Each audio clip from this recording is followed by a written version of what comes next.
आज हम बात करेंगे प्रोडक्ट लाइफ साइकिल थ्योरी के बारे में, जो कि रेमंड वेनर ने 1960 में दी थी। ये थ्योरी प्रोडक्ट के बारे में बात करती है, मगर कॉस्ट ऑफ मैन्युफैक्चरिंग और फैक्टर प्रोपोर्शन के बारे में कोई बात नहीं करती। तो अकॉर्डिंग टू दिस थ्योरी, अगर हम इसका एक एग्जांपल देखें तो यूरोप के अंदर जैसे सॉफ्टवेयर का डेवलपमेंट हुआ, इनोवेशन हुआ, और आज यूरोप हो चाहे वो अमेरिका हो, वो और कंट्री से इस सॉफ्टवेयर को इंपोर्ट करते हैं। इसका इनोवेशन कहीं और हुआ और ये फिर उसी कंट्री में इंपोर्ट किया जा रहा है जिस कंट्री में इसका इनोवेशन हुआ। तो इसी को अगर हम डीपली देखें तो प्रोडक्ट साइकिल का ये एक एग्जाम्पल है। कैसे, ये हम समझते हैं।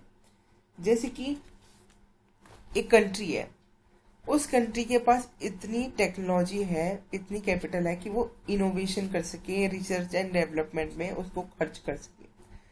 तो एक कंट्री ने रिसर्च एंड डेवलपमेंट में खर्च किया और इनोवेशन किया। तो ये पहली स्टेज के अंदर है कि उसने एक गुड को इंट्रोड्यूस किया। इनोवेशन के द्वारा, रिसर्च एंड डेवलपमेंट के द्वारा एक गुड का प्रोडक्शन हुआ। अब उसका इंट्रोडक्शन हुआ है इकोनॉमी में, उसका गुड का मैन्युफैक्चर होना शुरू हो गया। अब वो नया नया गुड है, हर एक इंसान खरीदना चाहता है, तो इसलिए उसका प्रोडक्शन तेजी से बढ़ा। तो कम समय में उसका प्रोडक्शन बहुत तेजी से बढ़ा, इसलिए ये कर्व एक स्टीप कर्व है। और इस वाले फेज में, स्टेज 1 में, जब उसका प्रोडक्शन हो रहा है तो कंजम्पशन आउटपुट के बराबर है। जितना आउटपुट हो रहा है उतना कंजम्पशन हो रहा है। कहां पर? डोमेस्टिक मार्केट में। अभी फॉरेन मार्केट की बात नहीं हो रही। अब आगे चल के क्या होता है कि ये जो देखो ब्लू जो कर्व है ये हमारा डोमेस्टिक मार्केट है, और ये जो रेड कर्व है ये हमारा आउटपुट है।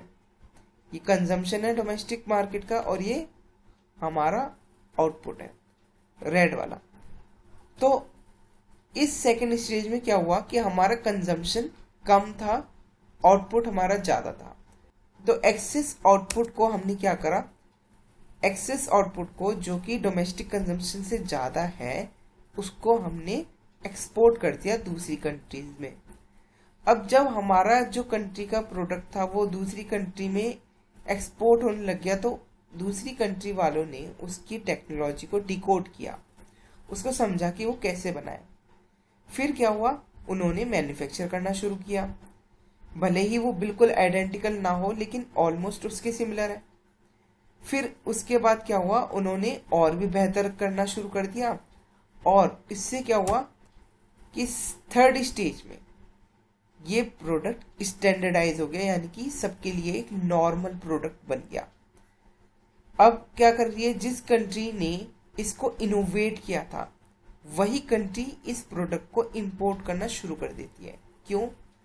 क्योंकि जिस कंट्री ने इसको इनोवेट किया था उसके लिए इसका मैन्युफैक्चरिंग कॉस्ट ज्यादा है, और जो कंट्री इनको इस प्रोडक्ट को इंपोर्ट करना शुरू कर दिया था, जिन कंट्रीज ने, उन्होंने इसकी टेक्नोलॉजी को डिकोड किया और उसको समझकर उन्होंने अपने रिसोर्सेज के द्वारा उसको चीप रिसोर्सेज से मैन्युफैक्चर करना शुरू कर दिया।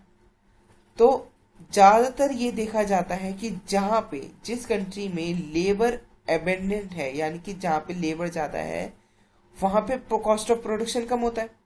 तो इसीलिए ये जो कंट्री जिसने इनोवेट किया था किसी गुड को, जो कि कैपिटल एबेंडेंट कंट्री थी, इसने अल्टीमेटली सेम गुड को इंपोर्ट करना शुरू कर दिया उस कंट्री से जो कि लेबर एबेंडेंट कंट्री है। और ये क्या करेगी, ये आउटसोर्सिंग करेगी। इस चीज को हम बोलते हैं आउटसोर्सिंग। आउटसोर्सिंग मतलब उस कंट्री से खरीदना जहां पे वो चीपली प्रोड्यूस हो रहा है।